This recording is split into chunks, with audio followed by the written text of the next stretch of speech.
నిన్న ఆలూరు ఎమ్మెల్యే విరూపాక్షి గారు వెన్నుపోటు దినోత్సవం అని చెప్పేసి ఇక్కడ ఆలూరులో చేయడం జరిగింది.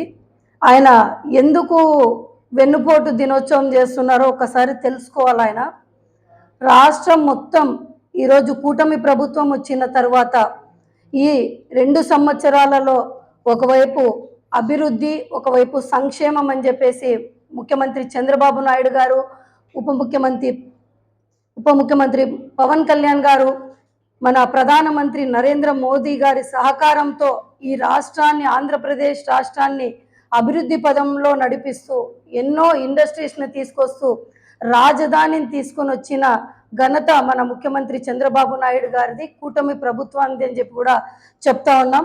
అలాగే ఒకవైపు సంక్షేమ పథకాలు అందిస్తున్నారు ముఖ్యమంత్రి చంద్రబాబు నాయుడు గారు కూటమి ప్రభుత్వం వచ్చిన తర్వాత. ఇక్కడ ఎందుకోసం ఆయన వెన్నుపోటు దినోత్సవం చేస్తున్నారని చెప్పేసి తెలుసుకోవాలా. వృద్ధాప్య పెన్షన్లు ఇస్తున్నందుకు వెన్నుపోటు దినోత్సవం జరిపారా? అలాగే ఫ్రీ బస్సు మహిళల కోసం ఫ్రీ బస్సు సౌకర్యాన్ని కల్పించినందుకు వెన్నుపోటు దినోత్సవం అని చెప్తా ఉన్నారా? అలాగే దీపం పథకం మహిళల కోసం ఇచ్చినందుకు వెన్నుపోటు దినోత్సవం అని చెప్పి చెప్తున్నారా?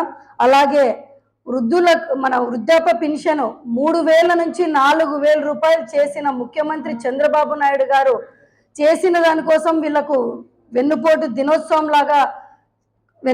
దినోత్సవం చేస్తున్నారా? ఇలా అలాగే అన్నదాత సుఖీభవ కింద కూడా 20,000 రూపాయలు ఇవ్వడం జరుగుతోంది. కేంద్ర ప్రభుత్వం సహకారంతో రాష్ట్ర ప్రభుత్వం కలిపేసి వీళ్ళు దీన్ని ఓర్చుకోలేక వెన్నుపోటు దినోత్సవాన్ని నిర్వహించారా? రైతులకు మంచి జరుగుతుంది, మహిళలకు మంచి జరుగుతూ ఉంది. అలాగే తల్లికి వందనం కింద కూడా 13